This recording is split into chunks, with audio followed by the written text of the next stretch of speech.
IAS కాకపోయింటే మీరు ఏమై ఉండేవారు? ఐఏఎస్ కాకుండా ఉన్నట్టయితే నేను తప్పకుండా ప్రొఫెసర్గా ఉండేటువంటి వాడిని అమ్మా యూనివర్సిటీలో. నేను ఎంఎస్సీ కెమిస్ట్రీ చేశాను కాబట్టి కెమిస్ట్రీ లెక్చరర్గా జాయిన్ అయినాను. కెమిస్ట్రీ లెక్చరర్గా ఉండేటువంటి వాడిని, పిహెచ్డీ చేసేటువంటి వాడిని, కాబట్టి యూనివర్సిటీలో జీవితం గడిపేటువంటి వాడిని.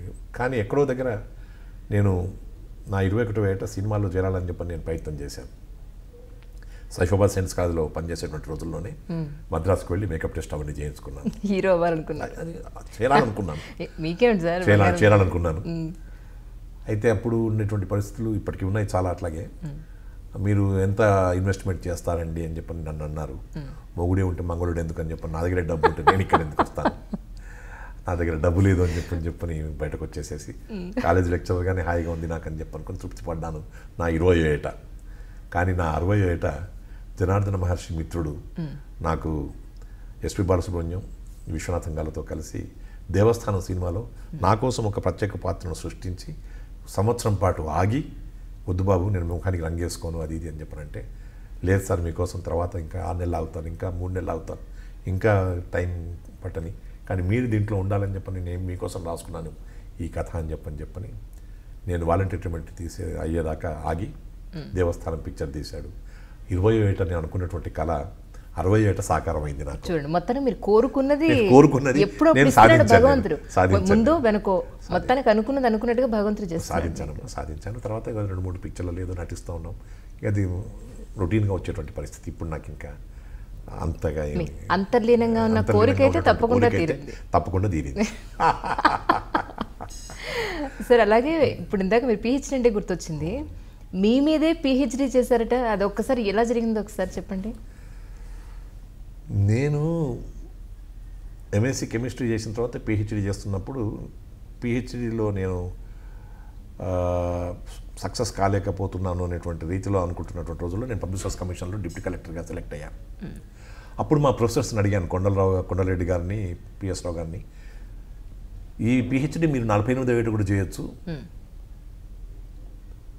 కానీ నువ్వు కలెక్టర్ కావాలని చెప్పంటే 24 ఏళ్ళ లోపటే కావాలి, కాబట్టి నువ్వు కలెక్టర్ కావడం మాకు అందరికీ గర్వంగా ఉంటుంది, మేము మీ ఇలాంటి కలెక్టర్కి గురువుగా అనుకుంటే మాకు ఆనందం కదా అని చెప్పని వాళ్ళు అందించినటువంటి ఆశీస్సుల వల్ల నేను కలెక్టర్ అయిన తర్వాత నా 48వ ఏడు వచ్చేసరికల్లా మా ప్రొఫెసర్స్ చెప్పినటువంటి మాట నా చెవుల్లో గింగురు మంటా ఉండింది.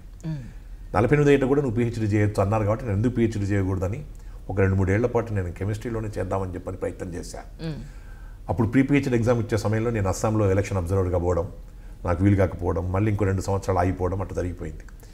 ఎలాగైనా చేయాలనుకుని చెప్పని ఈ కెమిస్ట్రీ డిపార్ట్మెంట్లో వెళ్ళి పిప్పెట్స్ బూరెట్స్ పట్టుకొని టైట్రేషన్స్ ఈ ఏజ్లో చేయడం బాగుండదేమో విద్యార్థులతో సమానం. కానీ ఎంఏలో నేను పిహెచ్డీ చేస్తే నాకు తెలుగు భాష మీద ఇంట్రెస్ట్ కాబట్టి అని చెప్పని అడిగాను.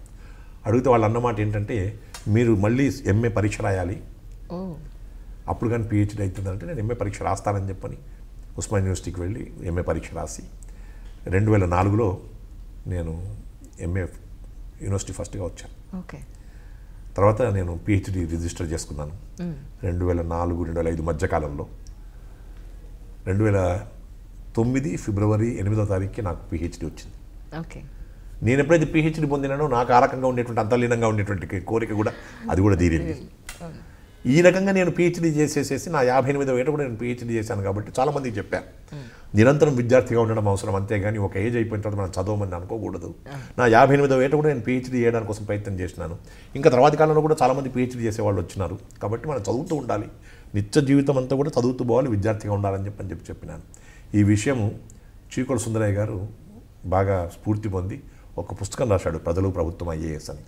ఆ పుస్తకం చదివినటువంటి అమ్మాయి సావిత్రి సాయి ఈ పుస్తకం ఇట్లుంటే సార్ని కలిస్తే ఎట్లా ఉంటుందని చెప్పి నన్ను కలవడం, మీ మీద నేను పిహెచ్డీ చేస్తానని చెప్పని అడగడం. ఏం చేస్తామమ్మా, కష్టం. నేను పొద్దున్న నుంచి సాయంత్రం దాకా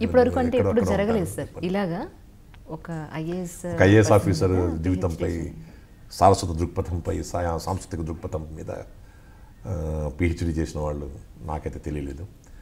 సో అమ్మాయి చేయడం, పాపం 1 year కష్టపడి 2 సంవత్సరాలు కష్టపడి పిహెచ్డీ చేసింది.